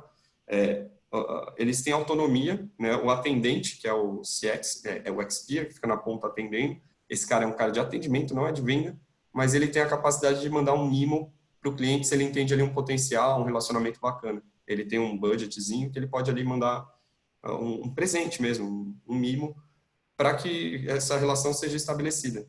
Vai falar 10 anos atrás, você pode falar para um atendente que pode mandar um presentinho. O cara vai falar, de onde você tirou essa conta? Qual é o fundamento de negócio por trás disso? Então, isso tudo está se transformando, João, e eu acho de verdade que a forma da gente estimular o varejista a entender isso é poder começar pequenininho, testar, errar rápido, corrigir rápido para poder escalar rápido depois. A Amazon faz isso de forma exímia, assim. Eles erram pra caramba. Pô, não sei quem aqui é usuário do Amazon Prime. O app para Smart TV é horrível. Não sei se vocês concordam comigo, mas olhando comparativamente Netflix, o próprio Premiere, você pega o Amazon, só stream é horrível. A experiência de UX dele é ruim. E mesmo assim eles estão aí, eles vão testar, vai melhorar. E a gente tem a certeza, pela marca, pela força da marca, uma hora eles vão ver que tem alguma coisa estranha, pelo menos para o usuário brasileiro. Não está funcionando legal, sabe? Enfim, é um exemplo de tantos, João. Não sei se eu consegui responder, fui pouco pragmático, mas acho que abrange várias áreas. Só fazer uma extensão, desculpa, aos teus colegas. Fica à vontade.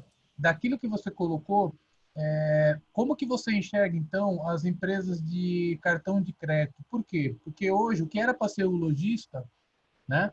Hoje, as operadoras de cartão, ela coleta os dados do cliente, ela que tem esse mapa, onde ele gasta, o que ele consome, que horas. E o que eu vejo muitas vezes é que não há uma parceria no sentido de ter essa troca de dados, justamente até porque você está colocando muito bem, amigo. Se a gente é pequeno, então a chance de a gente aprender para ter o DNA do negócio e também do comportamento do consumidor é esse. Porque conforme você vai expandindo, você vai ser mais assertivo, tá certo? Sim. Análise. Mas eu vejo que muitas vezes no prestador de serviço, como você vai trabalhar hoje com cartão, que é quase 99,99%, desculpa, principalmente com e-commerce e no PDV, né, que o cara tem que vai fazer a transação, você conseguiria ter esse tipo de mapa, ele poderia ser esse parceiro para encurtar esse tempo, para ele poder trabalhar melhor market share, para trabalhar toda essa forma de comunicação. Como que você enxerga isso? Cara, eu acho que nesse aspecto você falou sobre cartão de crédito, mas eu me permito operadora. Quando eu falo isso, eu digo assim, Visa, Master, porque às vezes, o que acontece? Posso estar errado na análise, me desculpa. Imagina, não tem certo e errado, vamos trocar ideia, assim, de verdade. Porque assim, quando você trabalha com transação, você está gerando base de dados digitais, está gerando relacionamento e você tem que monetizar isso, certo? Então, claro. O que você tem? Você transita, e aquilo que você falou, se o cara vai comprar em abril, em julho, em agosto, você já tem uma análise de comportamento.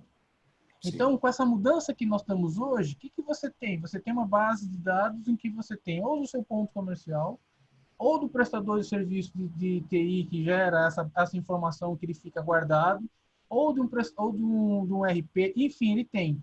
E o que eu vejo das operadoras, olhando superficialmente, você pega um Visa, um Master, um BIM, que trabalha nesse meio, ele faz esse elo, muitas vezes com pequenos comerciantes, alguma coisa, só que ele não dá ou acesso, ou ele não é consultado, ou há um compartilhamento disso.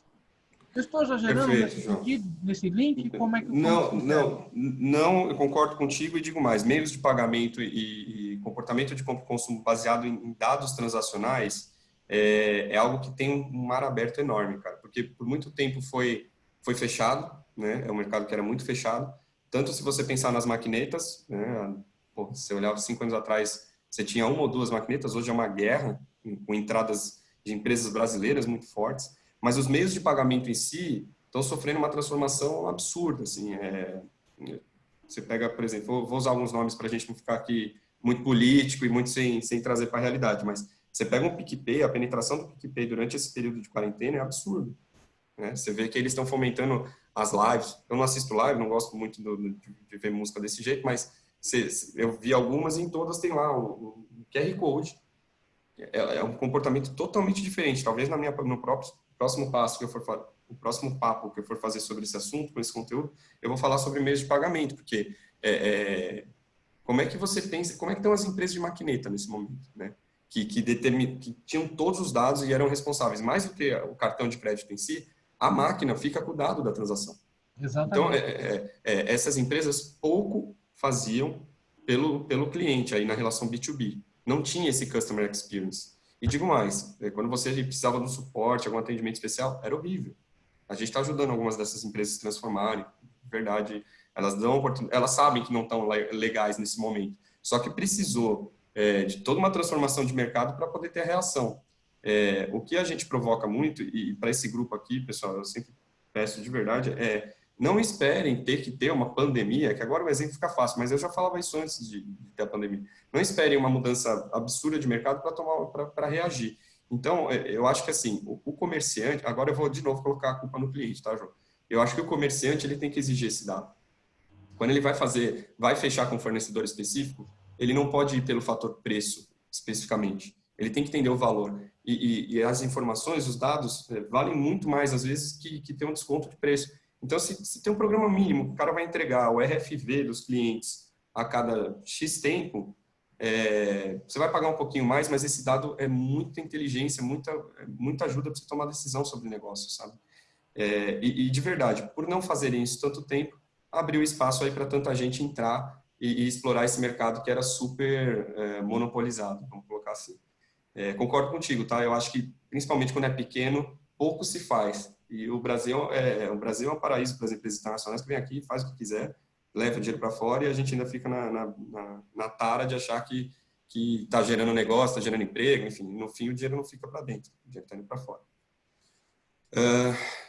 Respondi, João? É mais ou menos isso? Ajudou. Obrigado, valeu mesmo, show de bola. Imagina. Pessoal, eu acho que pelo tempo, obrigado, ter mais de 50 participantes uma hora dessa é realmente impressionante. Os feedbacks estão sendo muito bacanas, eu fico realmente muito feliz. Não esperava. E eu acho que eu vou abrir para mais uma perguntinha. Alguém tem uma dúvida, quer colocar ou podemos encerrar por aqui? O que vocês acham? Se ninguém tiver pergunta, a gente vai encerrar. Opa! Oi, eu tinha perguntado sobre como converter os insights em dados acionáveis. Eu não entendi muito bem, no caso. Você faz a pesquisa, você faz a jornada do usuário, né? Você mapeia os pontos de dor. E então, a partir daí, qual é o passo que liga isso para dados acionáveis? Como é que você anda com essa parte? Perfeito, Camila. Esse é um dos grandes segredos do trabalho. Dentro da montante, da consultoria que a gente faz, tem um formato para fazer isso, existe uma metodologia. A gente passa por 6 fases, que são empatia, imersão, ideação, validação de ideias, implementação e growth. Eu não trouxe a mandala, não trouxe nada disso, porque a ideia aqui não era muito vender o trabalho em si, sim fomentar vocês com conteúdo, tá? Mas, na prática, a empatia, eu vou conhecer profundamente a voz do usuário, as suas demandas. E na imersão, eu vou entender a voz do negócio e as necessidades de negócio. Quando eu vou casar o que a maioria dos clientes querem, precisam, as expectativas que eles têm, com as necessidades de negócio, as dores que o negócio está tendo, invariavelmente eu vou olhar sempre para 2 linhas. Ou eu estou trazendo alguma nova receita, é o P&L, aí é um pouco mais a parte de negócios, mas ou é o profit, eu vou trazer novas receitas, ou eu vou deixar de ter loss, vou deixar de ter perdas e aumentar a eficiência operacional.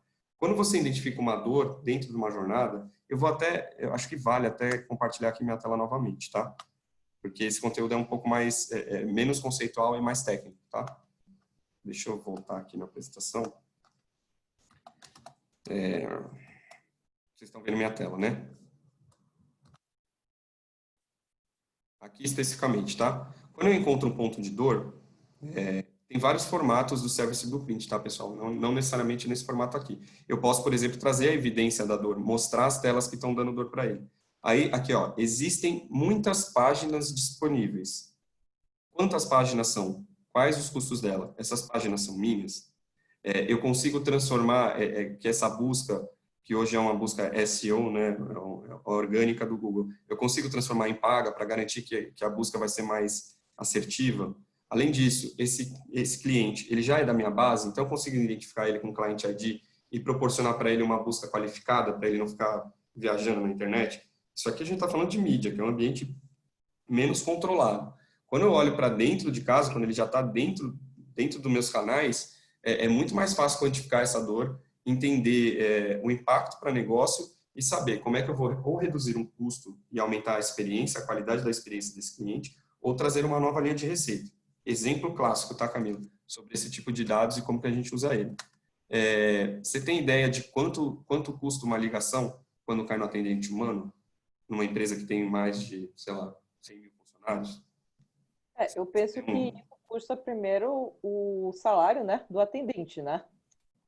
Sim, mas se você fosse reduzir o custo, se fosse um custo único, quanto que custa uma ligação para um cliente?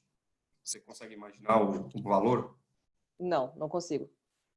É uma conta super difícil, até porque tem muita variável, mas é para provocar exatamente isso. O dado por si só, ele não serve de muita coisa se ele não estiver ambientado dentro do seu negócio, tá? Mas uma ligação para uma grande empresa custa em média, vamos dizer, no nível 1, R$ 7,50 a R$10, tá? Esse é o custo de uma ligação quando cai no humano, beleza? E às vezes cai no humano e ela não é resolutiva. O cliente não está feliz, o problema não foi resolvido e o custo está ali na mesa. Quando você mapeia a jornada e tem esse dado claro, o desafio é o seguinte: como é que eu reduzo esse custo? Então, eu vou ter que pensar em outros canais, em outra forma de gerenciar essa jornada. Então, vamos pensar assim: ele liga, ele vai cair numa URA. Antes de cair no atendimento humano, ele vai cair numa URA. Essa URA não é humanizada, então não tem um custo de mão de obra humana mesmo. Que muitas vezes, gente, eu já sofri muito por pensar que o meu trabalho acaba diminuindo o volume de empregos. De verdade, eu entro nessas piras, tem questões aí de princípios, ideais e tal, isso me incomoda, mas na prática, o que eu percebo cada vez mais ninguém que está ali sendo mão de obra barata quer estar ali, né? Então, de certa forma, você estimula todo mundo a se qualificar. Dito isso, você bota uma URA no meio do caminho. Essa URA vai custar a ligação R$3, por exemplo.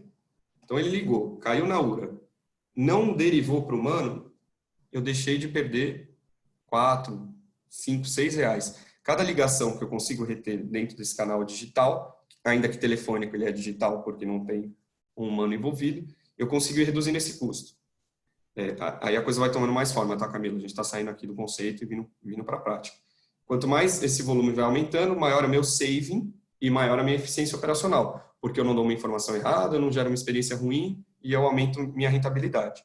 Beleza. Como é que eu faço isso atrelado a uma experiência positiva para o usuário? Porque, idealmente, ele não queria nem ligar. Como é que eu pego a jornada e volto lá atrás e entendo o motivo da ligação, o motivo do contato dele, entendo de verdade. Sei lá, vamos tentar tangibilizar aqui. Deixa eu pensar em um exemplo bom. Legal, vou usar de um dos mercados que a gente atende. O aluno quer saber se passou na universidade. Tá? Vocês vão falar para mim o que eu também penso, que ele vai entrar online e vai olhar lá no sistema se ele passou ou não. As universidades que atendem classes C e D, não. Ele vai até a universidade, fisicamente, presencialmente. Ele pega uma fila. Ele vai num negócio chamado secretaria ou na sala de matrícula para verificar se ele passou passou no curso, se está inscrito, se está tudo certo. Então, aí você está exigindo para o usuário uma experiência horrível, que é ele se deslocar, perder o tempo dele e ir até lá. Beleza. Se ele não faz isso, ele liga. Se ele faz isso, ele tem um custo físico ali, tem que ter uma pessoa ali disponível para atender ele. Se ele liga, essa informação não está disponível, então ele vai rodar na URA, vai cair até um atendimento humano. Esse atendimento humano é para falar sim ou não, e isso custa R$10, e para o usuário a experiência é horrível. Então, quando você mapeia a jornada, entende tudo isso e as volumetrias que isso envolve, você não vai atacar o problema necessariamente em si. Você vai ter dados que vai transformar em informações, em conhecimento e sabedoria para poder atuar na causa raiz desse problema. Você vai olhar a jornada, não mais o problema. Entendeu? Você está olhando o cliente no centro do negócio. E não se você é a área de atendimento, a área de vendas, a área de secretaria, enfim. Você, de fato, está preocupado com a experiência, essa experiência vai gerar resultado. Porque se a experiência é ruim, por mais que você consiga mitigar, você não vai resolver. E a percepção do cliente com relação à história da sua marca, tudo aquilo que a gente contou no começo da conversa, vai ser negativo. E aí, se ele tiver uma opção, ele vai sair. Ele vai sair da sua base, ele vai procurar outra opção. Não sei se eu me fiz claro, não só para Camila, mas para todo mundo. Para vocês, encaixou, Camila? Ajudou a encaixar. Eu tenho uma dúvida rapidinha aí também. Tem uma quantidade certa, assim, pelo menos, para a gente fazer uma amostragem desses usuários, para a gente não ficar perdendo muito tempo pesquisando, mas também conseguir um mapeamento, uma amostragem assim mais exata? Perfeito, Camila. Essa resposta é bem difícil, não é a primeira vez que me perguntam e a resposta, infelizmente, é um pouco de economista, né? Depende. Depende muito do negócio, da demanda, do problema que você está dimensionando. O que a gente costuma fazer, existem várias técnicas de inovação e teste de melhorias, né? Uma das principais é o design sprint. Não sei quantos são familiarizados com essa técnica. O design sprint consiste em 5 dias, 5 dias no qual você mapeia, faz o design challenge, entende o desafio, levanta a volumetria, entende o cliente, chega até uma prototipação, um modelo muito perto do que seria a inovação dentro daquele contexto de problema que você encontrou, testa com o usuário. Esse teste com o usuário no modelo de design sprint, se você tem uma amostragem mínima de 15 participantes, é mais que suficiente, porque você está testando muitas vezes uma tecnologia, se ela é aderente ou não para esse público. E aí esse volume, ele é eficiente. Essa metodologia, se não me engano, é do Google, posso estar falando besteira, mas foi o Google que começou com o design sprint, e eles testavam muito rápido, tinham feedback rápido e entendia se escalar aquilo ou não. Mas quando você fala, por exemplo, de aspectos de comunicação, então você vai mudar uma fraseologia, mudar um texto, um aspecto de comunicação mesmo, de mensagem. Talvez você tenha que expandir esse público e fragmentar esse público em diferentes clusters. E aí você vai ter mais trabalho e a volumetria nunca vai ser precisa. Não existe uma amostragem, um número mágico, né? Aliás, em pesquisas qualitativas, eu costumo falar, quanto mais a gente puder fazer, melhor. É claro que quanto mais volume, mais custo. Quanto mais custo, maior a chance de você não conseguir a verba, o que você precisa para tomar aquela decisão. Mas, de fato, é fundamental ter a maior capacidade de base amostral possível. O que é interessante, Camila, eu não sei como você trabalha especificamente, mas quanto maior a empresa, maior a chance de você já ter esses dados e nunca tê-los trabalhados, sabe? Nunca ter pedido da maneira correta o dado. Esse dado não chegou para você fazer um trabalho para tomar decisão. Às vezes você não precisa encomendar uma pesquisa, ela já está dentro de casa. Assim, eu falo isso no quesito, por exemplo, de uma startup, porque a gente tem tanto a disciplina de startup aqui na Impacta, e eu também atuo em uma startup atualmente, né? E assim, Perfeito. A situação é desse sentido, é novo, a gente não tem pesquisa, tem que começar do zero. E aí? Perfeito. Não, o que a gente estimula muito, perfeito, né? Com o contexto fica ainda mais legal. O que a gente estimula muito, pessoal, é que assim, nem sempre o dado que você vai ter é um dado da sua base. Fazer pesquisas desk research, são pesquisas com informações que já estão disponíveis no mercado, às vezes é muito mais rápido e prático, inteligente, do que você querer gerar uma pesquisa específica para o seu ramo, para o que você está tentando descobrir. Não estou falando que é fácil, Camila, de verdade não é. Mas a melhor forma de testar quando é uma startup, sabendo que o risco do impacto é baixo, porque o volume da sua base ainda está se formatando, é testar.